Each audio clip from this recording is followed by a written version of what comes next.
Let's start with your name. Where did your name come from? Nori Tone, you know, that's like my government name is Nori Tone, you know what I mean? So I just shorten it up, man, do something a little significant, different.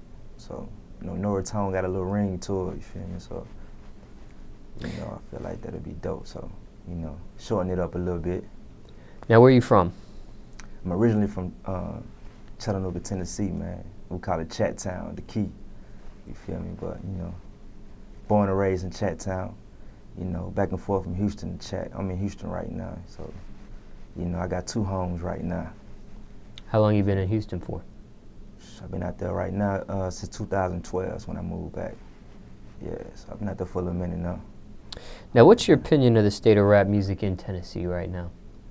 In Tennessee, you know what, man, a lot of people look over Tennessee, man. We got a lot of talent out there, man. You know, a lot of people ain't really looking at in Tennessee for new talent, but we got some heat out there, man. Even in Chattanooga, the smallest cities that people wouldn't even think about. Like where I'm from, you know, we breed new talent every day, so I think it's dope, man. We got Gotti holding it down. We got Dolph on fire right now, lit. You know, who else out there? Lido holding it down in the Ville. Buck back in the city. Buck doing his thing. So, you know, city on fire right now, man. So much love to the key, man. I'm trying to, you know, make my imprint, man. You know what I mean? Shed some light on the city as well. So, you know, let people know, man. Tennessee got that fire, man. So, yeah, don't sleep on it for too long, man. We got it. Now, give me a tour of Chattanooga for someone that's never been there before. Let's start with the food. Favorite food spot in the city? The favorite food spot. You know, we got a famous spot out there, man. If you ever come to Chattanooga, Tennessee, it's called Mimo's. It's down off Martin Luther King Boulevard. You know, real famous, been around for many years. You know, they're famous for their barbecue. You know, the big boy plates, man. That's one place you gotta check out if you ever in the city.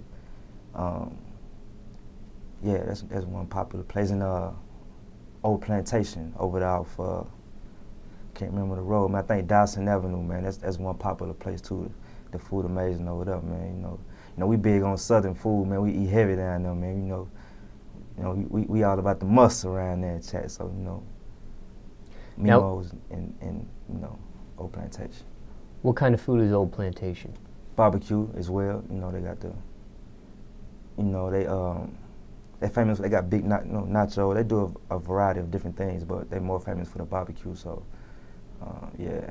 Now, what do you order from both? I get that from Mimo's. I get that man, I forgot the name. I ain't been there. I ain't had it in so long, man. It's a what you call it? I don't even want to say the name. It sounds so funny right now. But Old Plantation, man. You know, we get the nachos with the barbecue, with the chopped beef in it. Amazing, man. You know, Mimo got them ribs, man, out the chain. You feel? So. Now, what about the nightlife out there? Favorite nightclub in the city of Chattown?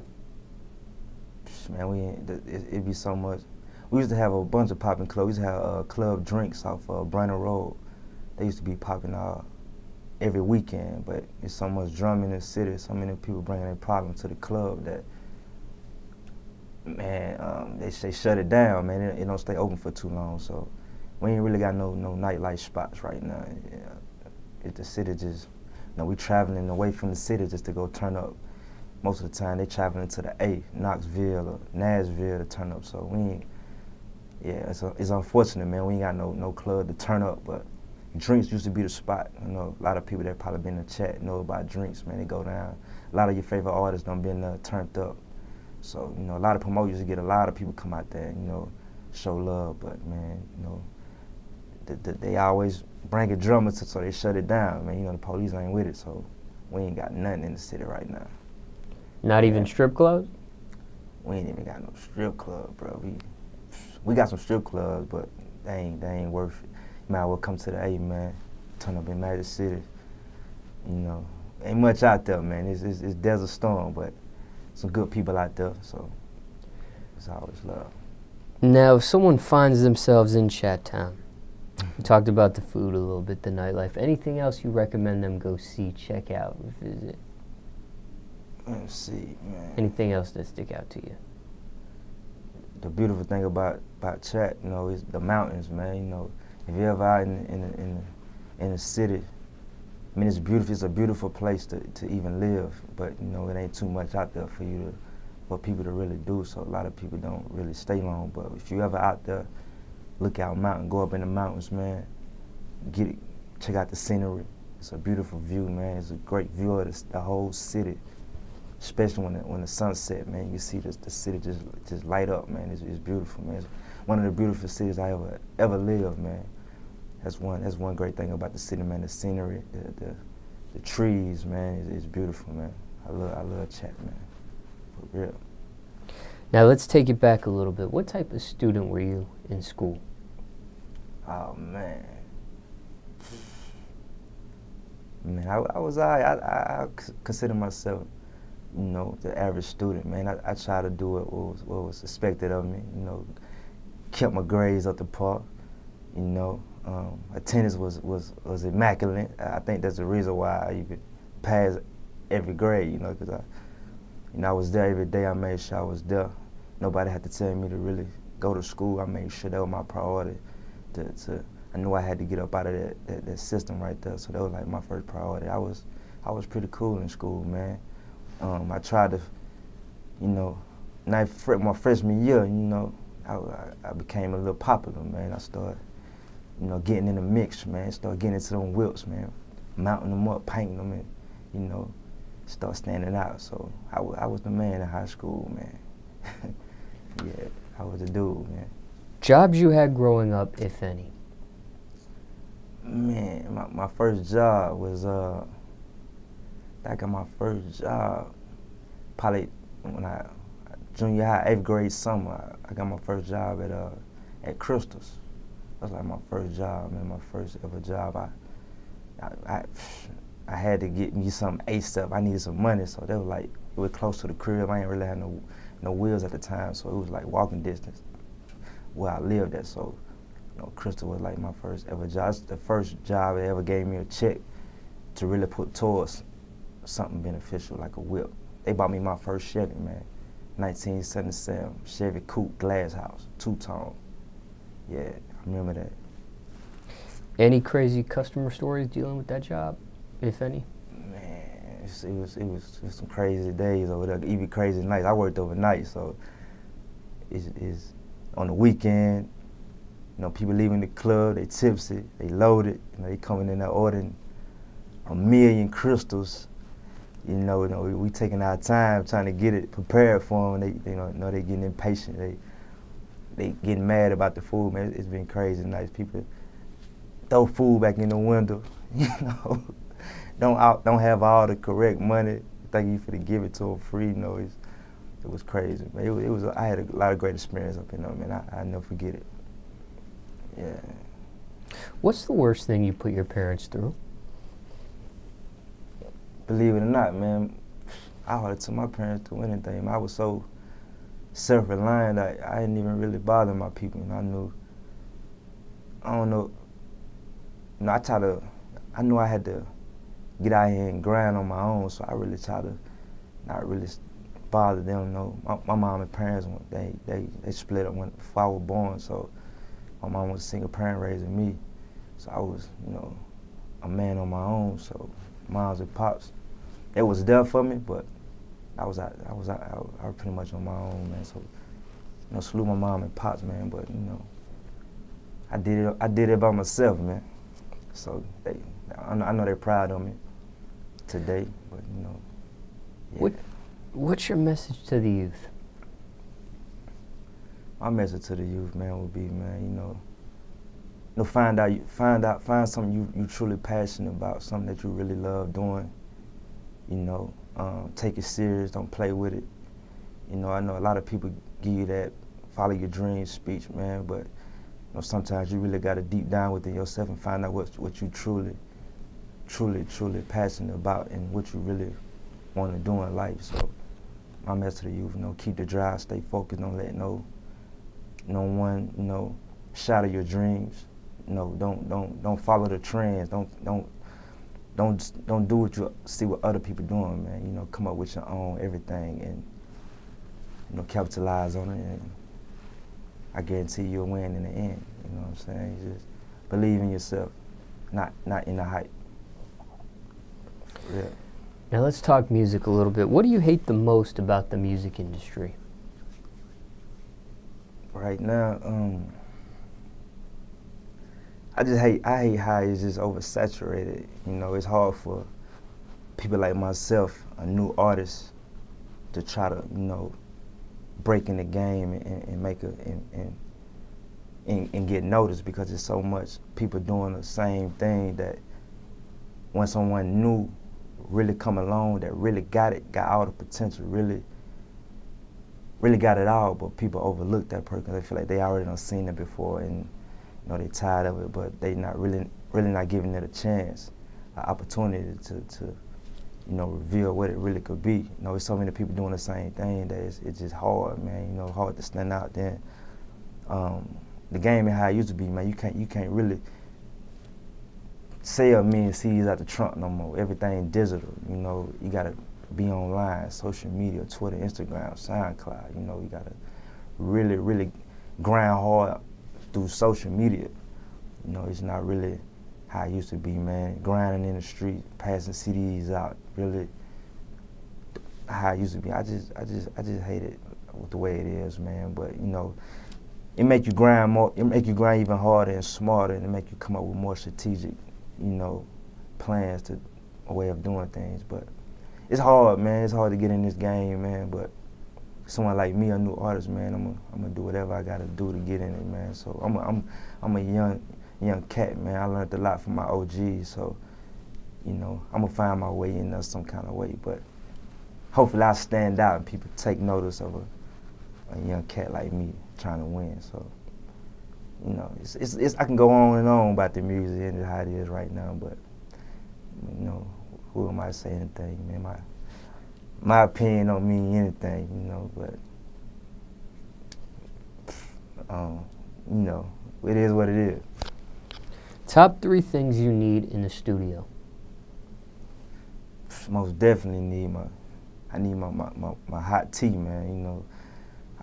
I book long sessions, so I be in there for long periods of time. So I like to take breaks every now and then. Sometimes, different type of vocals I'm using, type of styles I'm trying to give on a record, man. I might strain my voice a little bit, so I gotta have my tea in there. Candles sometimes. I like to set a little vibe when I'm in them, man. Either dim the lights or in a beautiful lady. I don't have a lot of guys in my session, man. I don't like all the hype around me, because I'm really passionate for real about what I do. So I really like to have the environment around me that I have when I'm by myself, when I create most of my music. So either my lady gonna be there, my tea, you know what I mean, and a few candles, you know what I mean. I like to set a mode when I'm in there, because it gets real, for real. What kind of tea? Just regular tea. I just put a little honey in it, you know what I mean. Warm it up. What kind of candles? Man, I like that new fresh, like that linen smell, that new scent of linen, man. I like that fresh new smell. So that always get me in the mode, to drop something fresh or something new, just, it get the job done. Craziest studio story, if you have one. What's craziest studio story, man?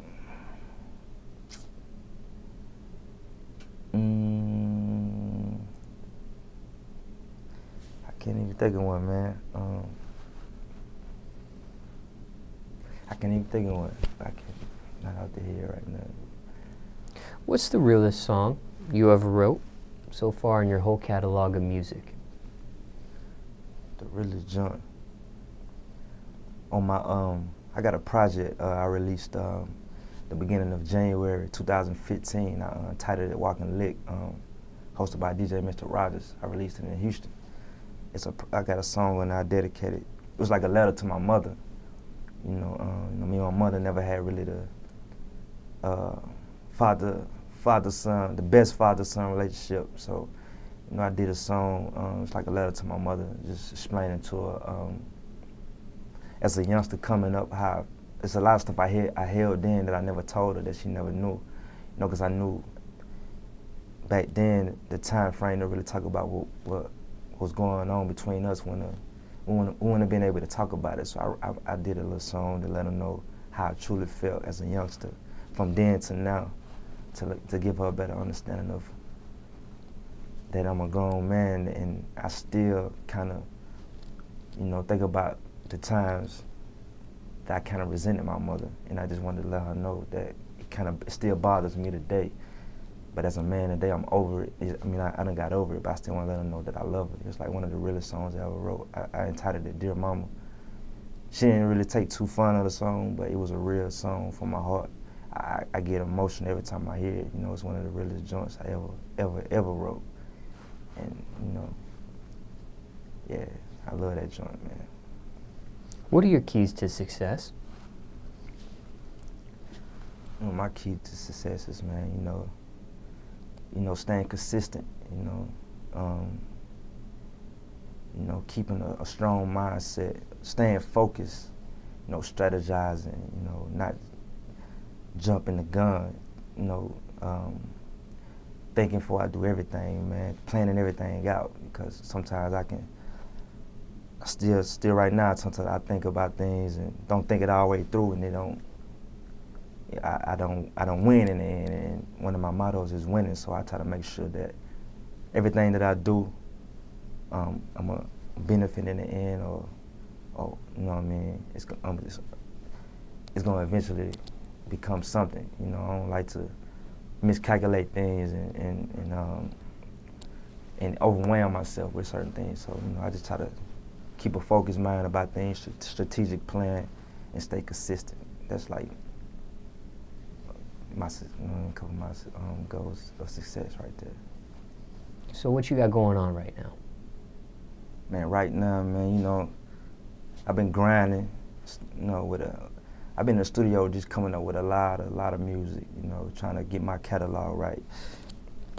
The product, what I'm really trying to do, because I'm an artist, so I'm trying to make sure I have everything that I need, for the fans and for the people that believe in me and want to hear more music from me. So I really been in the lab creating. One of my biggest issues was trying to get a producer that knows my style, that can come up with the type of beats that I need. So lately I done linked up with a new producer that's really dope, man, and we really vibing, and we knocking records out after record after record, man. I'm talking about we going crazy. So I've been working on a few joints, man. I got a single out right now called entitled Built Like Me that I'm pushing heavy in the streets right now. It's a motivational song for every hustler. I'm pretty sure the streets gonna love it. Everybody gonna feel it. It's real. You know what I mean? It's called Built Like Me. And first quarter, man, I'm trying to release a new project. Got the title Live, Breathe, Die Music. I just want to give people a better feel, a better understanding of me, who I am as an artist, and what I come from, what I've been through. A lot of people look at me and think I got it all, but I really done been through a lot, and I just want people to really see the type of artist I am and the things that I'm trying to do in the game. So it's like a debut, just showing people who I am. I'm trying to get that released, top of the year. I'm trying to release it real heavy in the streets, and go all with that, and right after that hit them with another mixtape. I dropped that Walkin Lick, top of the year last year. This year we gonna reload it, with some more heat, drop it, see how the streets take to it, put some more visuals out there, let them know that I'm coming with it, That's my thing. I like to stay consistent and relevant, I want to soon be a well-known established artist, touring, selling out shows, being able to drop a hit when I want to and it go crazy, and people, looking out for it. I really am an artist, man. I take it serious, you feel me? And I want people to see that. My whole life, I just feel like, that's why I call myself the Walkin Lick, I just feel like You know, everybody know what a lick means. It's street terminology, you know, street lingo. I just took the word, you know, put my own little definition to it, you know, to let people understand what I mean. But I feel like anybody with a talent, with a gift, is a lick, you know, because if they apply right, it could potentially change their life for the better. You know what I'm saying? I'm an ambitious individual, you know. I'm inspired by the greatest of perfection. I'm humbled by my humble beginnings, you know. I'm all about winning, and I spend my last on whatever it takes just to make my vision, you know, what it is. You know what I mean? I just feel like my whole life I've been looked over. You know what I mean? I never really had the opportunity to, you know, be what I always wanted to be because of unfortunate situations. You know, I wasn't blessed with a silver spoon, you know. I ain't have it like that, I ain't have it made like that. So I just been grinding, trying to stack my paper right, you feel me? So I can put it in the right place, you know, my life real. So I had to put a lot of pauses on my music. You know, I feel like I always been had it. It just I ain't never had a chance to I ain't never really had no outlets. I went out there like that. My money wasn't long enough then, you feel me? But now I'm more focused now. Everything is where it need to be, so I'm putting everything where it gotta be, and you know, I'm gonna keep coming with it. You know, and hopefully it take wind. Hopefully I catch that wave soon, and you know, I'm gonna go crazy. So Walkin Lick Reloaded on the way. You can probably look forward to that, probably March. We'll probably drop that in spring. You know, gonna keep the single pushing, Got Built Like Me, going crazy. You feel me? So, you know, I'm trying to hold it down for the key, man. Let them know, man, there's some talent out there, man. And, you know, let these people know I got it. So, you know, what's happening? Nori Tone, baby, the Walkin Lick, man. Let them know, man. I got it. What's happening? Yeah.